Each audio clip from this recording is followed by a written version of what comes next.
News and Talk, WAOK Women's History Month series, Woman to Woman.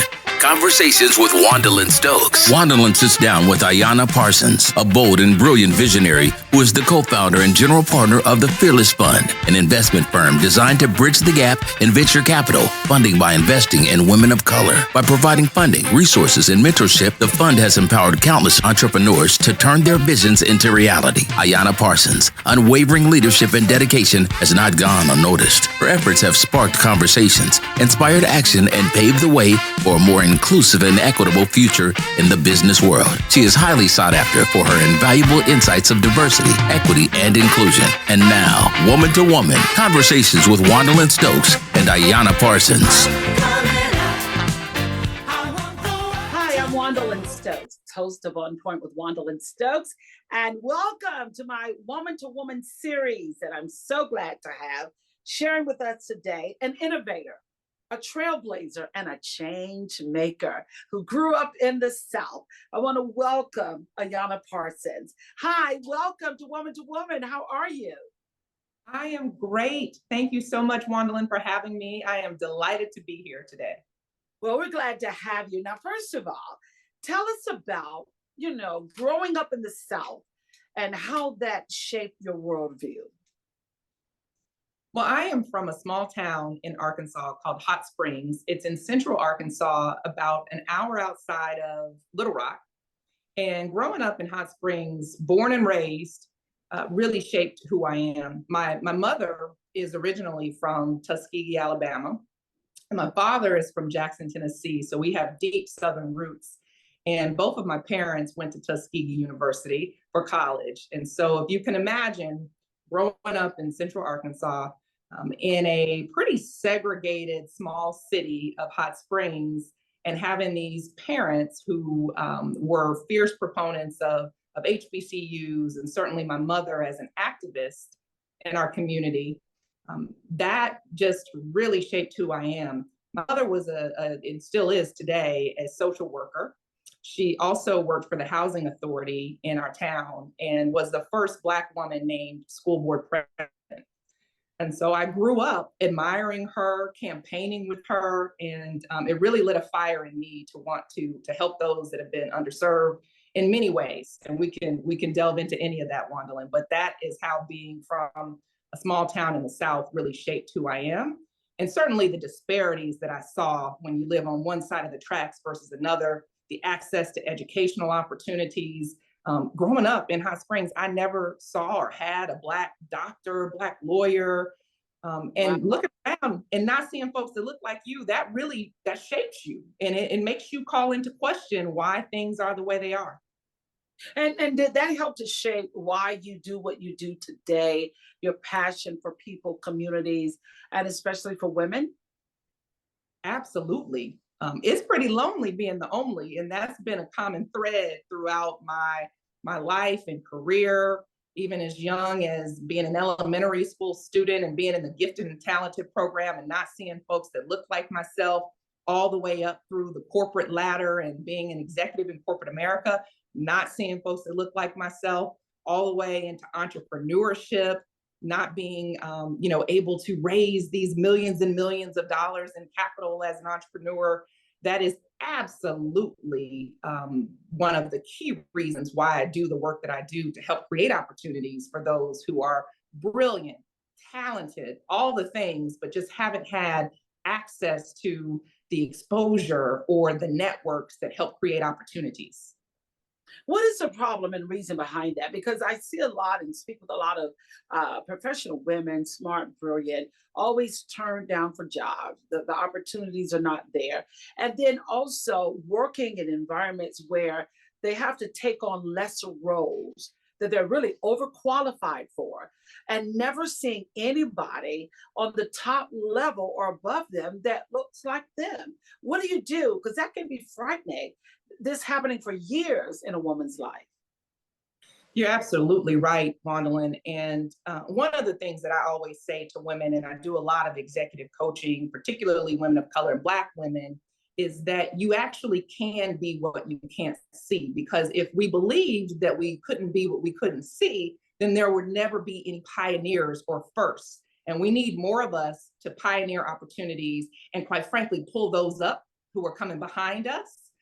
And I would also tell you the biggest gap that I see, particularly in the ranks of corporate America, is lack of sponsorship.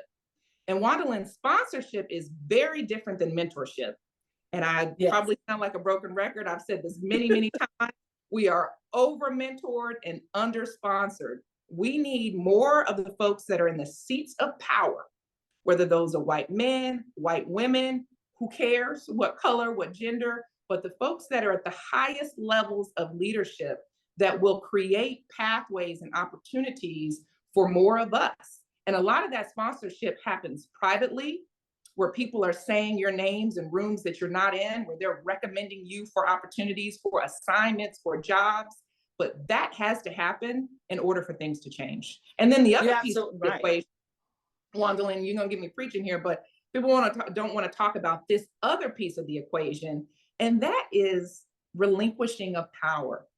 Ooh. And what I mean by that, Juandolyn, is if you look around and all of the folks that are in the seats of power don't look like us, how will we ever have opportunities for more of us to rise if someone isn't willing to step aside to be a sponsor to someone else that looks very different than them, but has all the potential in the world, but just needs a shot? It's like, put me in the game, coach.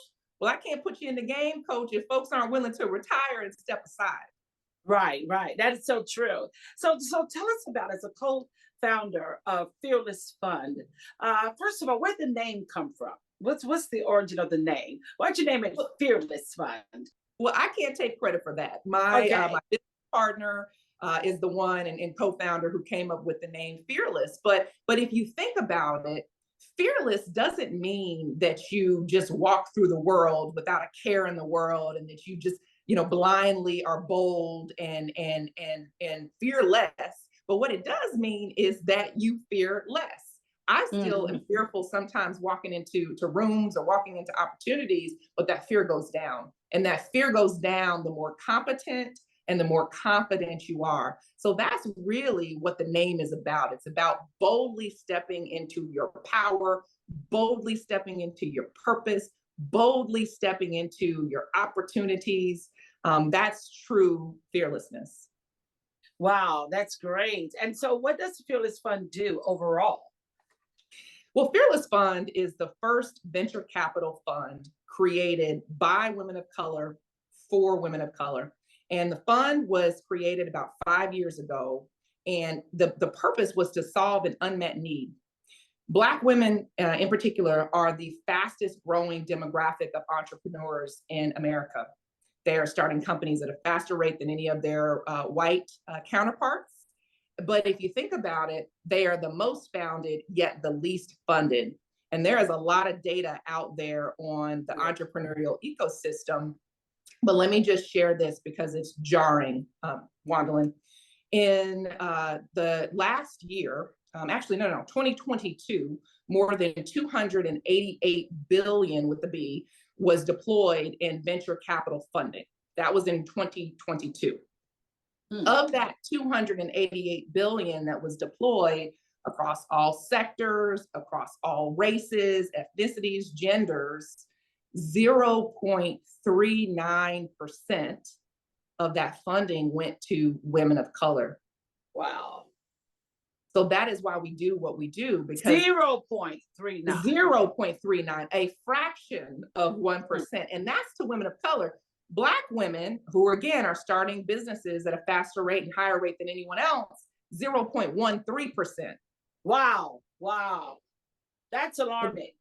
It's alarming. And that's why we do what we do, because the belief is if you can diversify the investors, you can diversify the investments. And this goes back to representation and why representation matters. Right. And so what can we do overall to encourage and empower women to keep pursuing and going after, the funds and even not giving up on their careers or their passions or entrepreneurship? Because it's easy sometimes to quit. It is. And I will tell you, to be successful in any realm, whether that's entrepreneurship, corporate America, any business venture, you have to persist. Resilience is probably the number one skill set that I look for in leaders. Those that, when times get tough, when the market shifts, they're going to double down. And sometimes you might have to pivot strategy, but you have to have a level of mental toughness to ascend the corporate ladder, just like you do to ascend to the highest sort of levels of entrepreneurship. And the other piece is we need more sponsorship across the board. And that support, that would be ultimate support for women. But it brings me to this whole topic of DEI, diversity, equity, and inclusion. I understand that's a great passion for you, and of course a part of your strong suit in terms of that. How do you define it? I know how everybody else defines DEI, but how do you define it, and what is the approach that is being taken now, and what should the approach actually be? Hey, listen, I know that you're enjoying this woman to woman series, but listen for a quick second. I want you to know I'm Juandolyn Stokes, host of On Point with Juandolyn Stokes. And if you're enjoying this video and you want to see more, make sure you click the subscribe button, all right? Make sure you subscribe to WAOK's YouTube channel, all right? Back to the video. Yeah, well, I cannot take credit for this definition. There are many iterations of this, but if you think about diversity being sort of invited to the party, then inclusion is being, invited to dance. So it's not just being in the room, but it is being an active participant in the room. And I actually firmly believe that you can't have the D without the I, because that's when we see a revolving door in corporate America. You see it. Companies say, yeah, we need to diversify. But if you don't have a culture of inclusion that can get the best out of that diversity, then they leave, the talent leaves. Same is the case when it comes to the entrepreneurial ecosystem. In the wake of, Breonna Taylor, George Floyd, Ahmaud Arbery's killings, we had all of these corporations that made commitments, and you had so many venture capital funds that were starting, that were getting funded and getting dollars, much needed dollars in the hands of entrepreneurs. But guess what? If they don't have the support that they need, the access to networks, because it goes above and beyond the capital infusion, then guess what? They're not going to be successful. So that's what I mean when I talk DEI. The other thing that I would just say on the E front is that equality is very different than equity. Equality is about everyone having equal access and opportunity to X, whatever X is. Yeah. But equity says that, listen, if we believe that this is a meritocracy and everyone has equal access and opportunity, then why are the numbers the way that they are? That's because there is no equity. And that's what I try to take people back to. We can say theoretically all day long that we're for equality, but when you see disparities like 0.39% of funding going to women of color and 0.13% going to Black women, yet those same women of color comprise 20, 30% of the US population. How can that be? How can that be? Absolutely. And I'm seeing more women like Serena Williams and others that are getting into venture capitalists because they are helping other women and giving them the opportunities and resources. Would you say there has been a weaponization of DEI? Absolutely. Absolutely. While I can't, comment on the case against the Fearless Fund, what I will say is the same individual that has sued the Fearless Fund has sued many other entities and organizations. And it is a very planned, very well-funded attack and an attempt to weaponize DEI. And quite frankly, it's working because many organizations have pulled back funding. They are intimidated by what's happening. And so, yes, there's a domino effect here with this weaponization of DEI. What about your views on what states are doing, against DEI, whether it's Alabama, Georgia, Florida? What are your thoughts on that? That a lot of states are now, weaponizing and pulling back on funds for DEI. Juandolyn, I will tell you, it is heartbreaking. My Yeah. husband and I, almost 12 years ago, we started a management consulting firm called Yardstick Management. And the secret sauce of Yardstick Management was that DEI was just integrated into the DNA and the ethos of the company. We successfully sold that company in January of last year and had the largest Black-led consulting exit in history, which was incredible. But again, this was right before the bottom fell out in terms of DEI being weaponized. And the reason why DEI is so important is because we don't have equity. So when you pull back funding in these states and you say that we can no longer have these programs and you remove those DEI offices, how do we make improvements? For me, you measure what matters. If you're no longer measuring it, if you no longer have resources and funding attached to it, then we go back to the old way of doing things. And we know what that status quo looks like, which is the reason why programs and initiatives and funding were put in place in the first place. Right, exactly. But trying to move away from it when it's something that a lot of businesses and individuals need. When it comes to, entrepreneurs and business owners, what are some of the pitfalls that entrepreneurs make? And what are some of the changes or adjustments that they need to make to have thriving businesses? Well, I think that there are those things that we can control and things that we can't control. So you can't control the market and some of the shifts and investors wanting to pull back funding at any given time and sort of the volatility there. But in terms of what we can control, we've got to get educated. And I will tell you, while I don't think that corporate America is for everyone or even most people, there is a beauty of getting sort of trained in corporate America and other places before going out on your own as an entrepreneur and a small business owner, because you have some of that structure that is so incredibly important. The other thing in terms of education, in addition to education, is the access to capital. And that's another reason why having some sort of career before you become an entrepreneur can be helpful, because then that can enable you to bootstrap, particularly in times where the market has shifted. And I will tell you, right now is one of those times. It is incredibly hard for entrepreneurs to raise money. But guess what? If more of us were able to save money before embarking on entrepreneurial careers and bootstrap our ways, then I think we wouldn't be in some of the situation that we're in. So that access to capital is key. The education is key. And then the third area that I will say is absolutely key is the networks. And this is where there are so many disparities. And what I'll use is the example of, probably your average white tech entrepreneur in Silicon Valley who can call up, friends and family and raise money, do a friends and family round. Well, guess what? When we look at the average household income of a Black family in America relative to a white family, you understand, well, we don't have a friends and family round. We don't have friends and family call. So this is where we can't rely on, our existing networks. We have to be fully plugged in terms of creating new networks, and that can be uncomfortable. Yeah, that's a task all by itself, creating those new networks and really going after and engaging with other people who can also, lend and assist and support. Well, how important is mentorship also in this process?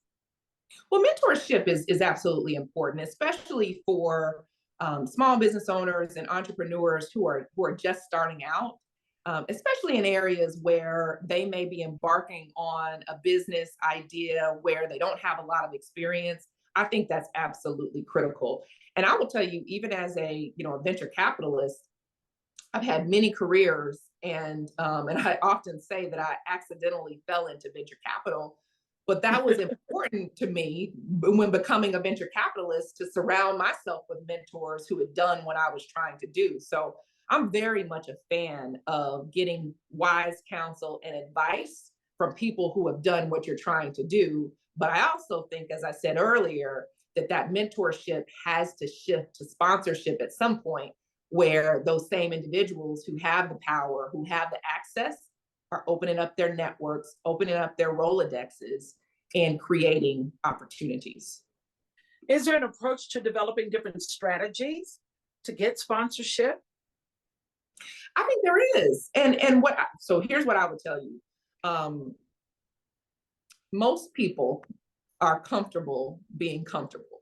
And when you have to get outside of your comfort zone and start to network, and networking can be kind of an ugly word or a dirty word in and of itself, but start to connect and build real relationships with people who may not look like you, who may not come where you're from, all of these things, that requires a lot of different strategies. And I can only go from personal experience, but what has worked well for me is trying to find the common ground, regardless of who I'm trying to connect with, understanding where we might have some shared experiences, whether it's family, sports, where you're from, geographies, where you went to school, where your kids go to school. There are lots of different ways to connect.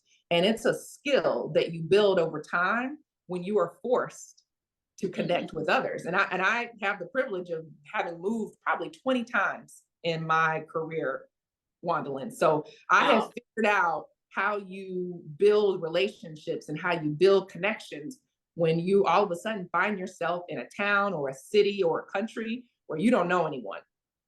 But didn't that help to shape you, in terms of going from one place to another? Didn't that help to shape you and also give you a broader view of, a broader worldview of business, people? Absolutely. That's why I'm such a huge proponent as well of travel.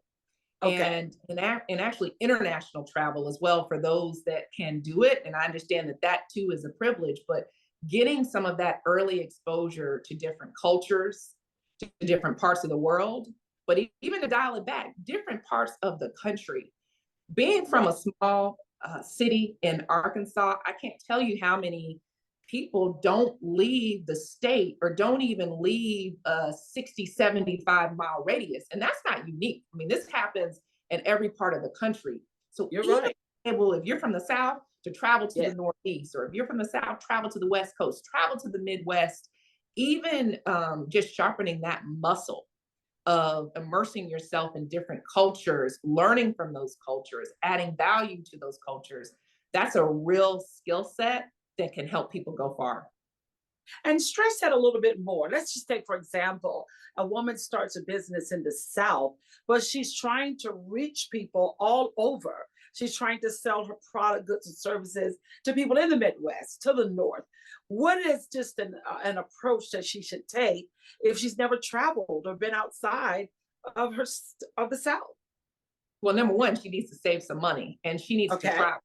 So if this is a consumer company, my background is in consumer packaged goods and retail. But if you're an entrepreneur and you have a product, either a product or a service that you are trying to sell, and you are trying to sell it to a broad customer base that's, let's say it's national, you need to go to some of those markets and you need to talk to people. So if you're selling a product and let's say your target audience is moms, well, guess what? You need to get to some schools or some daycares or some wherever in different parts of the country and start talking to moms, because you will learn a lot just by getting out of your day-to-day and traveling and talking to other people.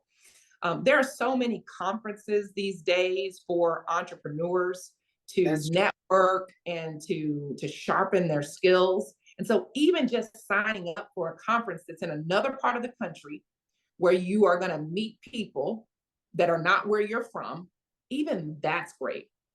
Whether it's school, formal education and training, or an informal program, a conference, these are ways that you can get out of your comfort zone. And then the last thing I'll say in terms of just learning is that you can always read a book. And there are so many wonderful books out there that can open your eyes and give you all kinds of exposure to new ideas and new concepts. And so these are just some tactics that I think can work for others to expand their networks and their worldview. That's good. Because you talked a lot about education and how that's very important, learning, forever learning and growing and knowledge. so that one can become better. How was that journey for you? You know, just going to school and studying and just broadening your mind and your approach to business.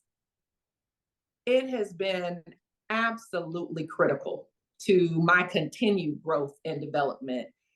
I am a lifelong learner, and I have to give my mother all of the credit because she, as I shared earlier, she was an education activist in our town and was the first school board president. And so she has always been laser focused on education. And I'm the youngest of three. I have two older brothers, but there was never a question about us continuing our education in some way, shape, or form. So for me, when I got out of high school, and even actually, I'll even go back to high school. While I was in high school, there were two pivotal educational opportunities for me. One was a program called LEAD, and that stood for Leadership, Education, and Development. And it was a summer business program for high potential Black and Brown students across the country. And I got into this program when I was 16, and I flew on an airplane for the first time to Philadelphia and went to the Wharton School of Business at University of Pennsylvania for a summer, having never flown, didn't know anybody in Philly. And let me tell you something, Juandolyn, that program was life-changing, right? I went to school on, corporate America and all facets of business, and it was just incredible. Another educational opportunity I got early on in my growth was to be accepted into the Arkansas School for Mathematics, Sciences, and the Arts. And for us, it was our public boarding school for, the brightest, kids in the state.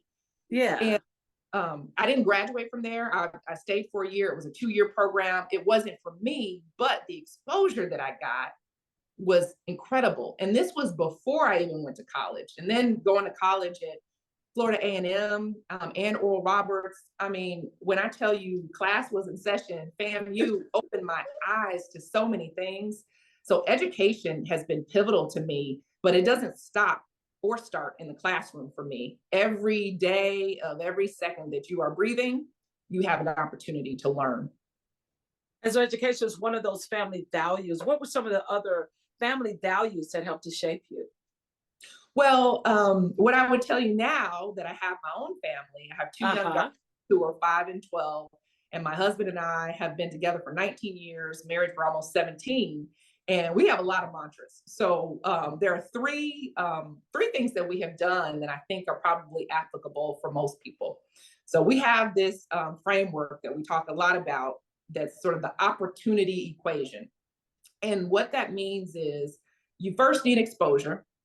Then you need access to be able to create opportunities. And let me break that down. So if you don't know that different vocations, different places exist, different opportunities exist, if you don't have that exposure, that early exposure, then how can you even dream of those things? And so in our daughters, we try to expose them to everything. And once you've had some exposure, maybe you've seen it on TV, maybe you've gone to a play, maybe you've watched a movie, then how do you get access to those people, those sponsors, those others who can help open doors for you? And you need both of those to then have some opportunities. So we talk a lot about kind of this opportunity equation and the exposure and the access, and try to instill that in our daughters. And then the other is we have just this sort of belief that, one, you got to dream big. And if you think about it, Juandolyn, as children, we're incredible dreamers. But as you go through life, right, and life beats you down, you stop dreaming. And even as adults, we still need to be able to dream. And so this mantra that we have in our household is, first, you got to dream it. And after you dream it, then you actually have to believe it. Because I feel like as women, and sometimes as Black people, we've gotten beaten down so much that even if we have dreams, we don't believe them anymore. We have no confidence that they could ever come true. And so we instill that in our daughters, to dream big, then you got to believe it. But then the third step, which is probably the hardest, because a lot of people say they want it, whatever it may be, but they aren't necessarily willing to put in the work. And it means you got to work hard hard for it. A lot of long days, long nights, getting knocked down, getting back up. But it's not until you work hard for it that you can actually then achieve it, whatever it may be. And even if you fail, or even if you don't achieve it, it starts back over. It's a continuous cycle and a way of being and living and going through life. So those are two. And then the third piece that I would just tell you is, at a very early age, for us, because we love the educational opportunities that we've been afforded and know that education can be a wonderful gateway, is we tried to normalize college for our children at a very early age. And so our now 12-year-old daughter, Noelle, when she was 1, we started a tradition in our household called College Fridays.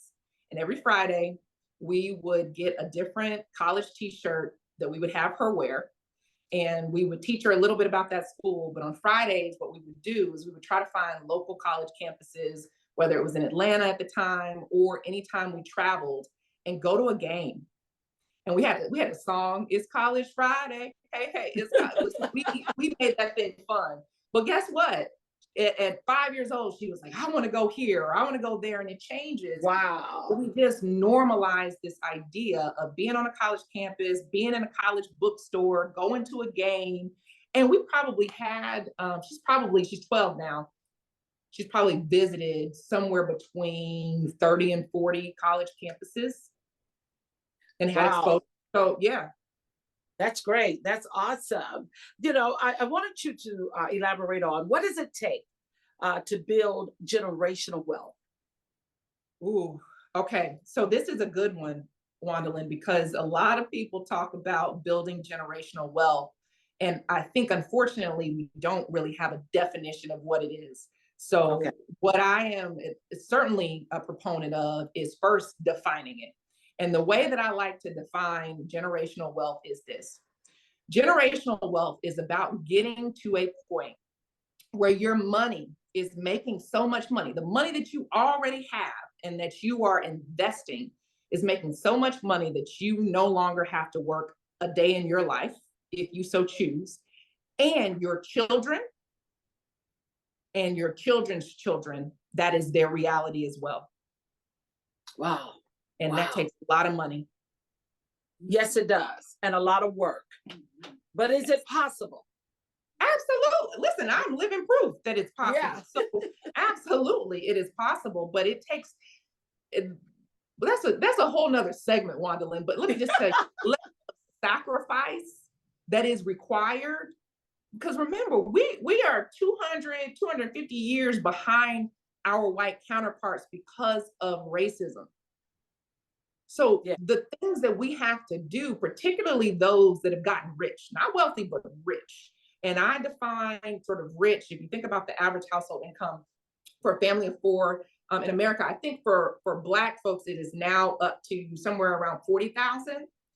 So if you are, as an individual, if you're earning $250,000 or more as a single individual and you're Black, I'm putting you in the rich category. However, there is a difference between earning a lot of income and having a lot of income, because a lot of us earn, but we spend more than we earn. That's called being income statement wealthy. Now I'm going back to the book, listen, The Millionaire Next Door. I mean, there are so many books out there. We need to be balance sheet wealthy. You know what that means? That means that you have so much income that you can then save and you can invest that's going to work for you, that your expenses are not outweighing your income. These are all of the things that have to be foundational for us to create generational wealth. And we, unfortunately, as a community, have to shift our mindset, because we are doing things today and every day that are completely counterculture. Or I won't even say counter, they're not counterculture. They're all about the culture, but they are counter to creating and building generational wealth. Absolutely. And so what do you say to younger adults today? As you look back, to other years and other generations, their approach to wealth was kind of different. But what do you say now to the younger generations today as the importance to accumulating wealth? and building Yeah. wealth? Well, what I would say to the younger generations is make the sacrifices when you are young that are going to set you up for the long term. So getting in the habit of saving, getting in the habit of living well below your means. People look at this as a bad thing that young folks, and I forget, I'm behind now on what all the different generations are. I think my kids are Generation Alpha, but you have a lot of college graduates who are going and living with their parents. And I've seen a lot where people will shun that. Well, I actually think that's a beautiful thing, because guess what, Juandolyn, when you look at the largest cost that anyone has as an individual, it is housing. So if you can eliminate housing costs, if you can eliminate student loan debt, if you can eliminate the cost of a car, wow, can you imagine eliminating that debt at an early age or not having it to begin with? What kind of head start you're then getting? So that's the advice that I give young people, is live well below your means. And if that means you need to move back in with your parents for a while, that means you need to have 4 roommates instead of 1. You need to do what you got to do. If that means you got to party less, eat home more, cook, all the things, have that budget, work it. That is what I recommend. And then for households of 2, where you've got either partners or married couples, if you can get to the point where both of those individuals can earn, and you can live off of half of that income in order to save and invest and make that money work and grow, I'm a very big proponent of that. And the last thing I will say is we got to get really clear on wants versus needs. And that's probably the biggest issue. We think that our wants are actually needs, and they're not. A car is utility, because maybe you need to get from point A to point B, but you don't need a BMW to get from point A to point B. Now, you might want that BMW, you can get a Kia. Do you understand what I'm saying? Right. That's right. So confused on these things. And so I could do a whole masterclass on that, and maybe at some point will, but these are the things that are required for us to get to the next level. That's good. What are your aspirations for the future? My aspirations for the future are that we close this racial wealth gap.